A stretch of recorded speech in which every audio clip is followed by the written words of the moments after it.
So my paper is on Erich Fromm's dialectical attitude toward religion. The first paragraph is on contrast of reality and idea. According to Max Horkheimer, the founder of the critical theory of society and the Frankfurt School, and the former collaborator and friend of Erich Fromm, the relationship of German idealism from Kant to Hegel to the thinking of the emancipated Jews was sealed through great Jewish disciples and successors of the idealist philosophers, from Marx to Bloch, Horkheimer, Fromm, Adorno, Marcuse, and Löwenthal. The relationship proved itself in individual teachings of idealism as well as in its universal dialectical structure. This logical structure united the sense of reality with the imperturbable holding on to the idea, be it in religious or philosophical form. The very contrast to reality, among the identical traits in particular, was one essential one, namely the impossibility to call the divine by its name or to make an image of it. There was a similarity between German idealism and the Talmud, which was more than accidental. What counted in both of them was the truth, which one could not express ultimately, but which was nevertheless. This contradiction lay in the Jewish tradition as well as in the dialectical philosophy and theology in which it had become explicit as moment of a thinking which aimed at the truth. That the Jews, through centuries of persecution, preserved their teaching in which neither the reward of individual bliss nor the eternal punishment of the individual was decisive, that it remained loyal to a law after the Jewish state had disappeared 2,000 years ago, which could have enforced it, only on the basis of the hope which was valid for the just people in all nations in the future.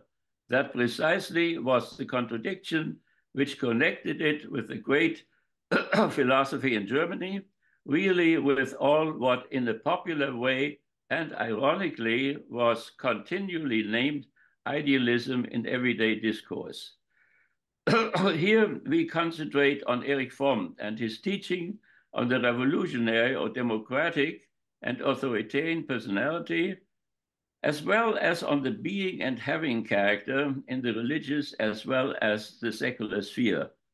In our concentration on Fromm's dialectical attitude towards religion, we assume with Hegel, the greatest absolute idealist, that the character and the social morality of a nation on one hand and its constitution and laws on the other are in interaction with each other and thus cause each other. If we consider, for instance, the customs and morals of the ancient Spartan nation as the effect of its constitution and so vice versa, this constitution as the effect of its social morality, then this consideration may after all be correct. However, this conception did therefore not grant us satisfaction, because through it, indeed, neither the constitution nor the social morality of the Spartan people were comprehended. That could only happen in that way, that those two, constitution and morality, likewise all the other particular sides, which the life and the history of the Spartan nation showed, were recognized as, as moments of a third and of something higher, namely the notion as the unity of the universal, the particular, and the singular, and as being grounded in this dialectical notion, the notion of the state as the unity of family and civil society. To this highest point of idealism, Fromm and the other critical theorists did no longer proceed. They were no longer systematic philosophers. They put systematization under ideology suspicion. Ideology understood as false consciousness as the cover-up of particular economic motivations, shortly as the untruth. Critical theory of society is essentially ideology critique, and precisely as such, it is materialistic. During the axial age, Socrates and Jesus held on to the idea in its philosophical and religious form, and both of them were executed unjustly, one by the Athenian state and the other by the Jewish state, and both states were in decline.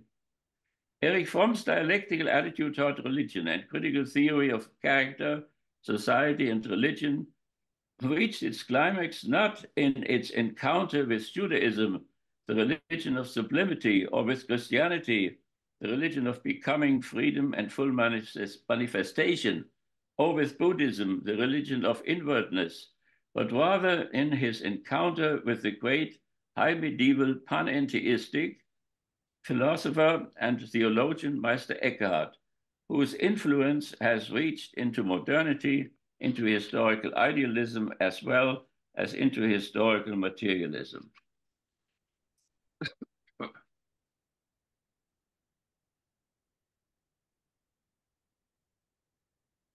The panentheistic way of being and of acting was a dialectical one, filled with wonder and beauty.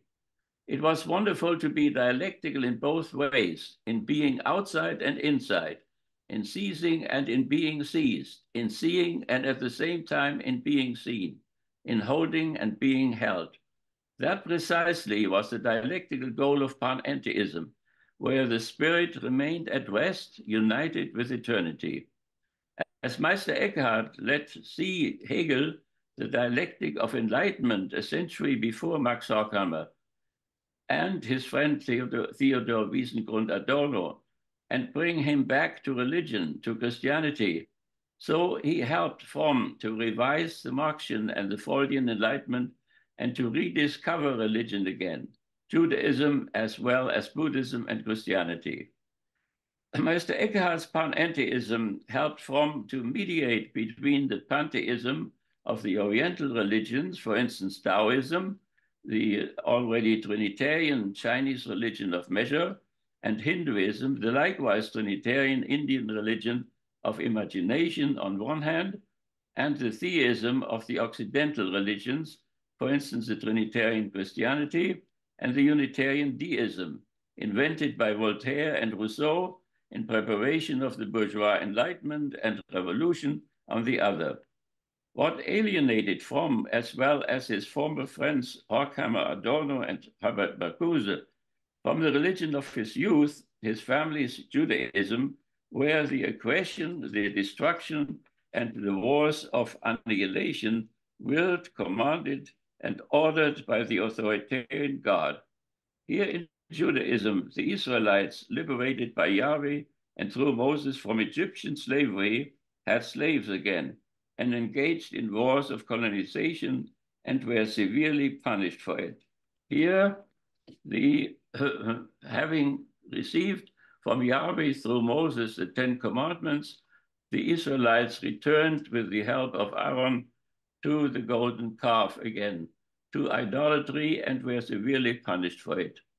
There was a revolutionary and liberating being God and his prophets and men, and there was an authoritarian and aggressive having God and men in the name of this authoritarian God. Joshua subdued the whole land of Canaan, the highlands, the Negev, the lowlands, the hillsides, and all the kings in them.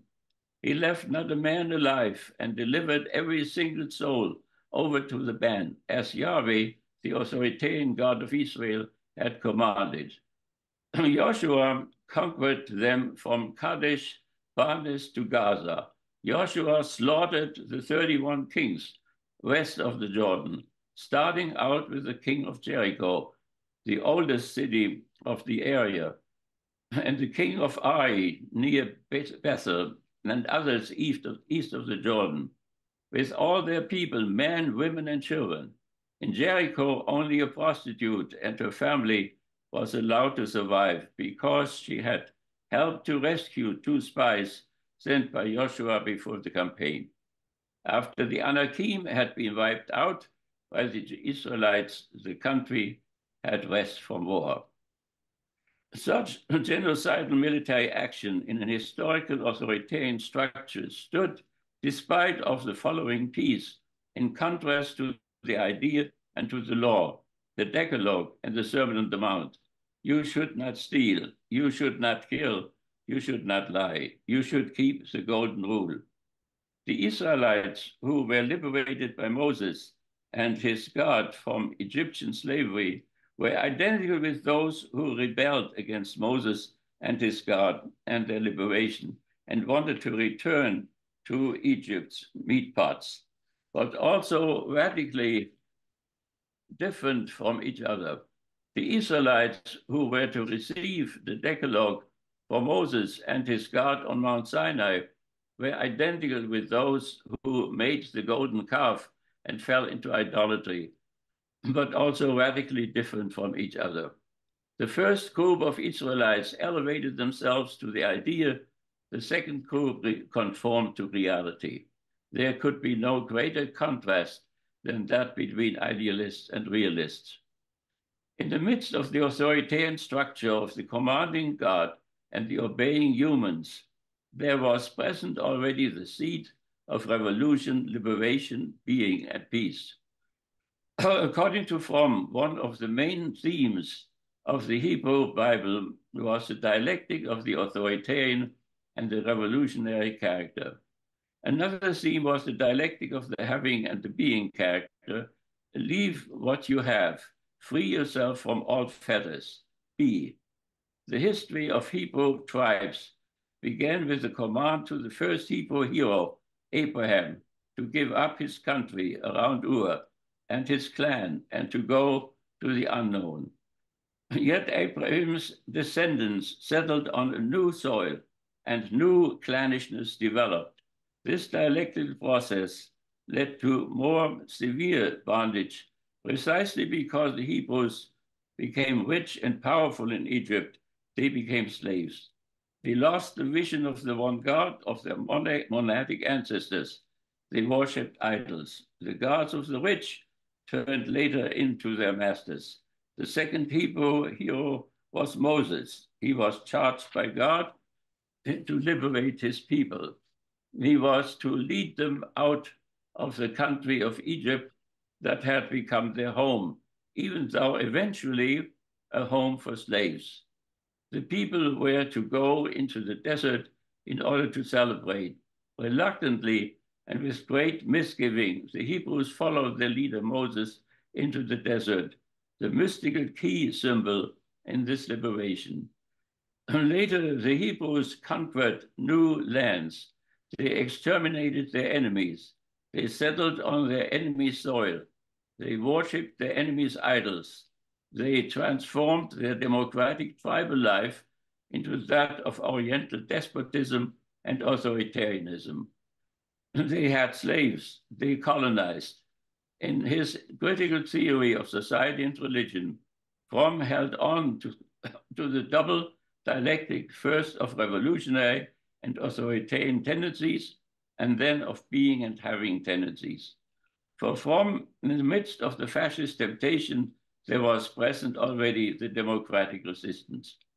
Horkheimer, Fromm, Marcuse, and Adorno concretely superseded revolutionary and being-oriented Judaism and Christianity into their critical theory of society and religion, negating the authoritarian and having element in them and preserving the revolutionary and liberating element in them.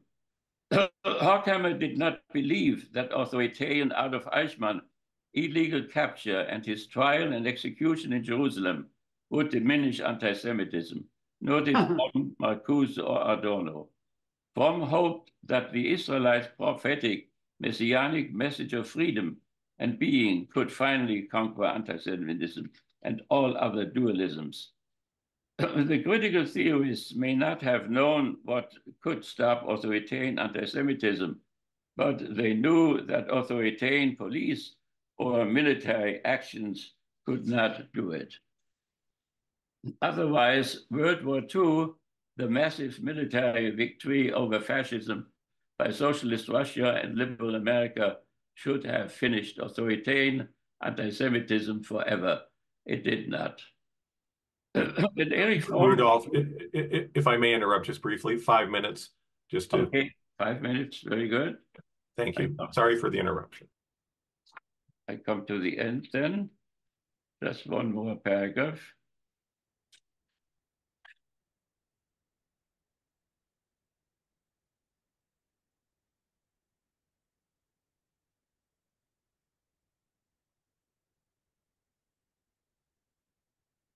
Okay, the last paragraph is um, new synthesis. According to Fromm, for those people who were not authentically rooted in theistic religions, for instance, the three Abrahamic religions, the principal question was that of conversion to a humanistic religiosity without religion, without dogmas, and without ecclesiastical institutions. Such religiosity had long been prepared by the movement of non-theistic, non-pantheistic, panentheistic religiosity, from Buddha through Meister Eckhart to Marx and Freud. People of the 20th and also still of the 21st century were not confronted with the choice between selfish bourgeois materialism and the acceptance of the theistic or pantheistic concept of God. There was the panentheistic option. In this option, social life itself, in all its aspects, in family, civil society, state, history, culture, including art, philosophy, and science, in work, in leisure, in personal relations, would be the expression of the religious spirit or consciousness. No separate positive religion would be necessary any longer. Fromm did not intend his demand for a new non-theistic, non-institutionalized, panentheistic religiosity to be an attack on the existing positive religions. Fromm's demand did not, however, mean that the Roman Catholic Church, beginning with the Roman bureaucracy, had to convert itself to the spirit of the gospel. I have been a lifelong member of the Roman Catholic Church, first in fascist Germany and then in the liberal democratic America. During World War II, I was a leader in the anti-fascist Catholic youth movement in Nazi Germany. After the Second Vatican Council, I was together with my friends Hans Küng, Johann Baptist Metz, and Gregory Baum, part of the progressive reform wing of the church, working for its conversion to the spirit of the Gospels for true evangelization. Fromm's demand did not mean that the socialist countries had to be desocialized, but their false socialism had to be replaced by a genuine humanistic socialism. Fromm summed up his critical theory of society and religion by remembering that the later medieval culture flourished because people followed the vision of the city of God. Modern society flourished because people were energized by the vision of the growth of the earthly city of progress.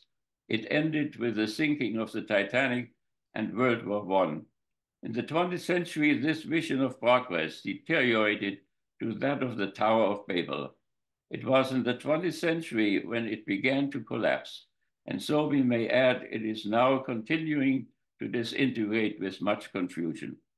Fromm predicted that the collapsing city of progress as Tower of Babel would ultimately bury everybody in its ruins. If, so Fromm argued dialectically in Hegelian and Fichtean terms, the city of God and the earthly city of progress were thesis antithesis, a new synthesis was the only alternative to chaos. The synthesis between the spiritual core of the late medieval world, most of adequately expressed not only in the works of Thomas Aquinas, of Bonaventura, and of Albertus Magnus, but also in Meister Eckhart's panentheistic theology, psychology, and sociology, and the development of rational thought and science since the Renaissance. For Fromm, this new synthesis was the city of being. Not only Fromm's critical theory of religion, but even his whole life work was devoted to this goal.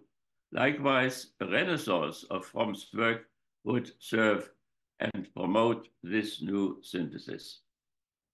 Thank you.